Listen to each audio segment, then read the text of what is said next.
देवर्षी नारदांना दक्ष राजांनी शाप दिलेला होता. श्रीमद भागवतातील कथा आपण ऐकलेली आहे, सांगण्याची गरज नाही. कारण त्या दक्ष राजाचे हजारो मुलं त्या देवर्षी नारदांनी संन्यासी बनवले होते आणि म्हणून नारदांना शाप दिला होता की एका जागेवर तू कधीच थांबू शकत नाही. ते देवर्षी नारद हिमशैला गृहाम कामचेदना परशोभना यत् समीपे सूर नदी सदा वहती वेगतः. देवर्षी नारद नारायण नारायण नारायण भजन करत हिमालयाच्या दिशेला आले. नारायणा नारायणा नारायणा हरि नारायणा नारायणा नारायणा नारायणा हरि नारायणा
नारायणा नारायणा नारायण नारायण नारायण नारायण नारायण.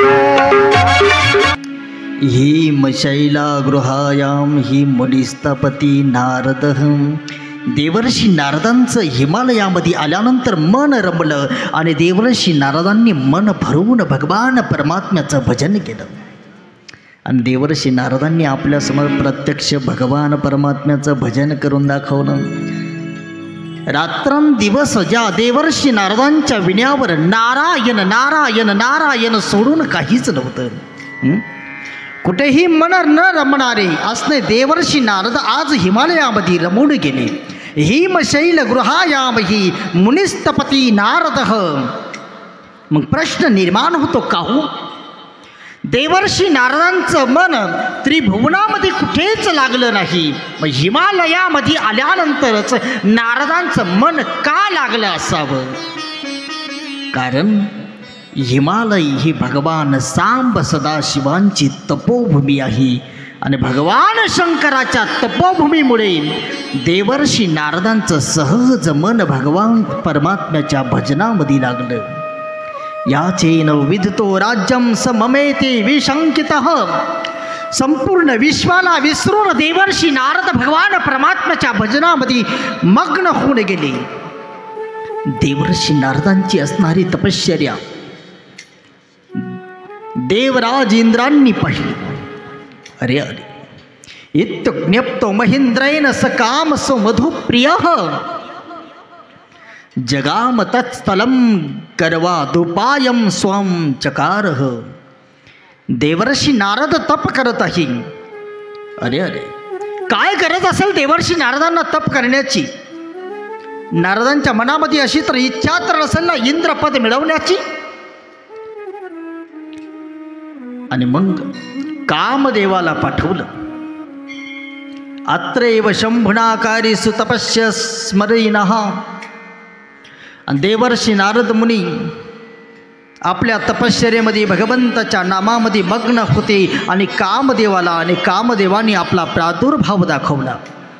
वसंत ऋतू निर्माण केला. सुगंधित असणारी त्या ठिकाणची असणारी हवा वायू बदलून टाकला. कामदेवाने आपले 5ही बाण चालवले देवर्षी नारदांची तपश्चर्या भंग करण्यासाठी. पण सज्जनो काहीच झालं नाही. कारण भगवंताच्या नामामध्ये भगवंताच्या भजनामध्ये एवढे मग्न होऊन गेले होते देवर्षी नारद. कामदेवाचे 5ही बाण चालले नाही. काम घाबरला आणि घाबरलेला काम देवर्षी नारदांच्या जवळ आला. आता विचार केला देवर्षी नारदांनी, कामाला परास्त केलं. इंद्रही त्या ठिकाणी आला. इंद्राने येताना आपल्या हातामध्ये हार आणली. देवर्षी नारदांच्या गळ्यामध्ये हार टाकला आणि नारदांचे पाय पकडले. महाराज, चुकलं माझं. नारदोपी चिरं तस्थो तत्रैशानुग्रहेणहि पूर्णं मत्वा तपस्तत्वं वीराम ततो मुनिः. अहो देवर्षी नारद, आजपर्यंत तुमच्यासारखा तपस्वी महापुरुष आजपर्यंत मी माझ्या जीवनामध्ये पाहिला नाही. महाराज, या कामदेवांनी अनेकांना जिंकलं. विश्वामित्रजी महाराजांसारखे असणारे तपस्वी, हजारो लाखो वर्ष त्या विश्वामित्राने तपश्चर्या केली, पण त्या विश्वामित्रालाही मेनकेनं परास्त करून टाकलं होतं. तपश्चर्या भंग केली होती, पण देवर्षी नारदांची तपश्चर्या भंग झाली नाही. लक्षपूर्वक ऐका. इंद्र देवर्षी नारदांची स्तुती करत आहे आणि स्तुती केल्यानंतर मात्र नारदांची असणारी तपश्चर्या भंग पावली आणि नारद उठले आणि नारदाने इंद्राला आपल्या असणाऱ्या चरणावरून बाजूला केलं आणि इंद्राला सांगितलं, अरे नारदा. ते इंद्राला त्या ठिकाणी देवर्षी नारद म्हणतात, अरे इंद्र, ही सर्व भगवंताची कृपा आहे. कामावर विजय मिळवला असेल, क्रोधावर विजय मिळवला असेल, ही माझ्या परमात्म्याची असणारी कृपा आहे.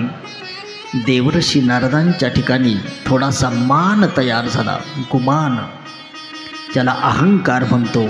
आणि अहंकाराचं बीज रोवलं गेलं. केव्हा अहंकार झाला? अरे ज्या वेळेला इंद्राने नारदांची स्तुती केली आणि स्तुती केल्यानंतर नारदांच्या मनामध्ये असा विचार आला की मी कामदेवाला जिंकलं. कामाला जिंकलं नाही, क्रोधालाही जिंकलं. नारदांच्या मनामध्ये असा विचार आला आणि त्याच ठिकाणी नारद महर्षींच्या अंतःकरणामध्ये त्या ठिकाणी कामनेचं असणारं, अहंकाराचं असणारं बीज रोवलं गेलं. आणि म्हणून प्रातस्मरणीय परमपूज्य डोंगरेजी महाराजांचा भाव सांगेल. डोंगरेजी महाराज म्हणायचे, पावला पावलाला अपमान झाला तर चालेल सज्जनो, परंतु मानाची इच्छा कधी करू नका. अपमानाला पचवणं सोपं आहे, पण मानाला पचवणं खूप कठीण आहे, खूप कठीण आहे. कारण मान इतका सूक्ष्म आहे ना. अरे एखाद्याने अपमान केला तर आपण विसरून जाऊ, पण मान इतका गुमान आणणार आहे अंतःकरणामध्ये. आणि म्हणून तर आमच्या साधू संतांनी, ऋषी मुनींनी सांगितलेलं आहे, मान नको आहे देवा आम्हाला. मान तर डुकराची विष्ठा सांगितलेली आहे. मान नको आहे. मानासारखं घातक परमार्थामध्ये काहीच नाही. आणि मला डोंगरेजींच्या जीवनातलंच एक उदाहरण आठवतं. गुजरातमध्ये एका गावामध्ये एका शेठजीनं एका गावाला त्या काळामध्ये विहीर आणि पाण्याची व्यवस्था करून दिली आणि लाखो रुपये खर्च केले आणि त्या व्यक्तीचा सत्कार ठेवला. आणि प्रातस्मरणीय परमपूज्य डोंगरेजी महाराजांच्या हाताने मौन होता महाराजांना. महाराजांनी एक चिठ्ठी लिहिली आणि त्या चिठ्ठीमध्ये त्या सद्गृहस्थाला सांगितलं, लाखो रुपये खर्च केले, पण आता 5 रुपयाचा असणारा नारळ मी तुझ्या हातामध्ये देणार आहे. त्या मानामध्ये तुझे लाखो रुपये त्या ठिकाणी वाहून जाणार आहे, संपून जाणार आहे. तुझा काय विचार आहे? ज्या वेळेला चिठ्ठी वाचली ना, तो सद्गृहस्थ म्हटला, मला सत्कार नको आहे, मान नको आहे, लक्षपूर्वक ऐका.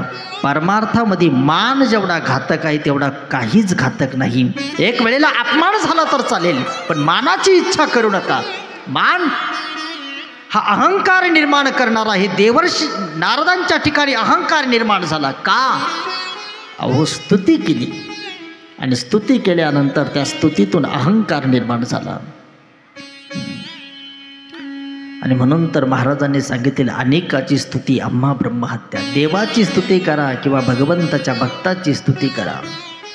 नारदांच्या मनामध्ये अहंकाराचं बीज रोवलं गेलं आणि ते देवर्षी नारद कैलास पर्वतावर आले. नारायण नारायण नारायण नारायण नारायण जप करत देवर्षी नारद ज्या वेळेला कैलास पर्वतावर आले आणि भगवान शंकरांनी नारदांना पाहिलं आणि ते भगवान शिव आपल्या आसनावरून उठून उभे राहिले. देवर्षी नारदांचं स्वागत केलं आणि मग स्वागत केल्यानंतर हे तात नारद प्राज्ञ धन्यस्त्वं शृणु मदवचहं वाच्यमेवं न कुत्रापि हरेरेग्रे विशेषतः. दोघांचा संवाद सुरू झाला. नारद महर्षी, अरे इतके वर्ष कुठे गेले होते? खूप वर्षांनी तुमची आणि माझी भेट झाली.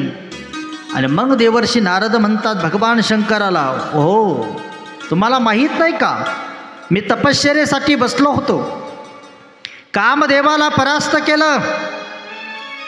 आणि मग भगवान शंकर म्हणतात श्रीहरीच्या कृपेने काय या जगामध्ये असाध्य आहे नारदा? अहो देवाच्या कृपेने सहज या तुम्ही कामावर विजय मिळवला असेल. काय तुम्हाला काय परास्त करू शकतो? तुम्ही देवर्षी आहात, भगवान परमात्म्याचे लाडके भक्त आहात. आणि मग त्यावेळेला देवर्षी नारद म्हणतात भगवान शंकराला, अहो फक्त कामावर विजय मिळवला नाही, क्रोधावर पण मिळवला. त्याचं कारण होतं भगवान शंकराने कामाला जाळलं होतं पण क्रोधाला जाळता आलं नव्हतं, क्रोधाला मारता आलं नव्हतं. मुद्दाम देवर्षी नारद म्हणत आहे महाराज फक्त कामावर विजय मिळवला नाही तर मी क्रोधावरही विजय मिळवला.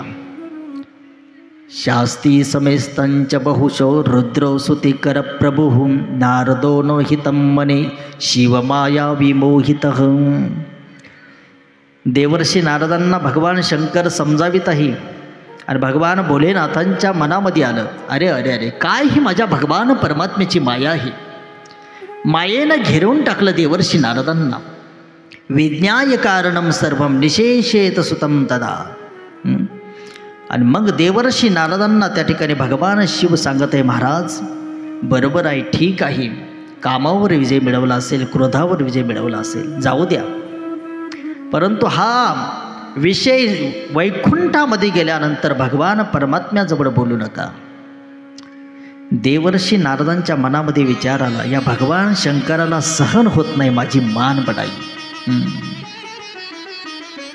मी कामावर विजय मिळवला, मी क्रोधावर विजय मिळवला आणि म्हणून भगवान शंकराला असं वाटतं की माझी कीर्ती होईल त्रिभुवनामध्ये. आणि म्हणून ते म्हणत आहे की वैकुंठामध्ये गेल्यानंतर नारायण परमात्म्यालाही सांगू नका. पण राहावलं गेलं नाही देवर्षी नारदांना. भगवान शंकराने समजावलं, शिवेच्छा यादृश्य लोके भवत्येहि सा सदाह तदीधम जगत सर्वम वचस्तन्याम स्थितं यतः. अहो नारदोथ ययो शीघ्रं विष्णुलोकं विनष्टतिः. नारदांना दम निघाला नाही, ते देवर्षी नारद विष्णू लोकामध्ये गेले.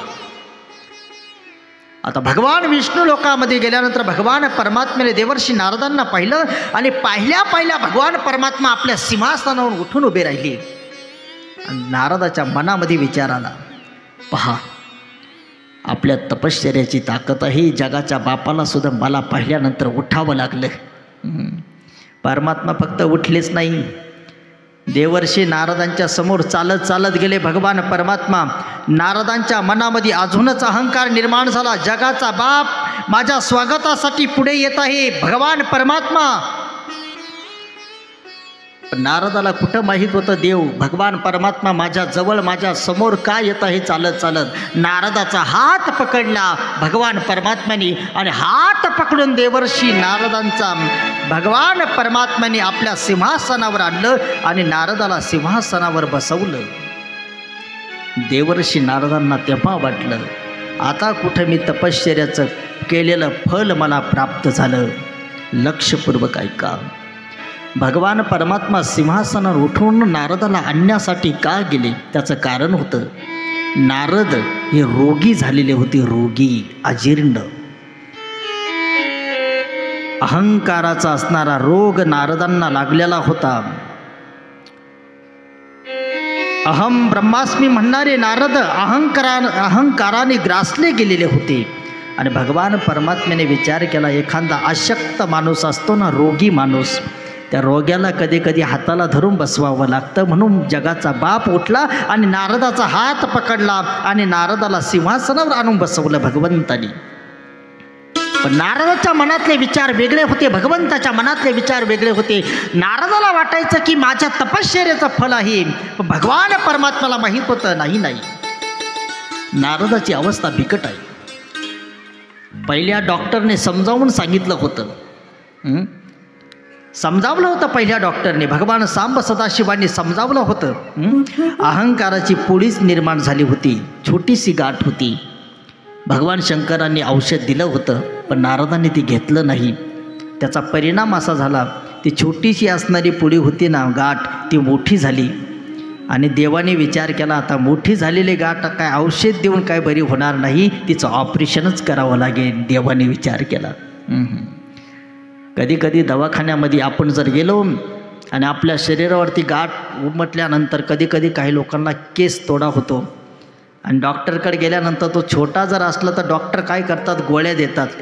अशा गोळ्या देतात, एक तर तो बसून जातो, जाग्यावर बसून जातो. पण गोळ्या जर घेतल्या नाही तर तो केस तोडा एवढा वाढतोय. गाठ एवढी मोठी होती ती पोळी. डॉक्टरकडे गेल्यानंतर डॉक्टर म्हणतात, तुला मी गोळ्या दिल्या होत्या, तू घेतल्या नाही, आता याचं ऑपरेशन करावं लागेल, ही पिकवावं लागेल. तसंच झालं. भगवान परमात्म्याने विचार केला, गाठ मोठी झालेली आहे, हिचं ऑपरेशन करावं लागेल.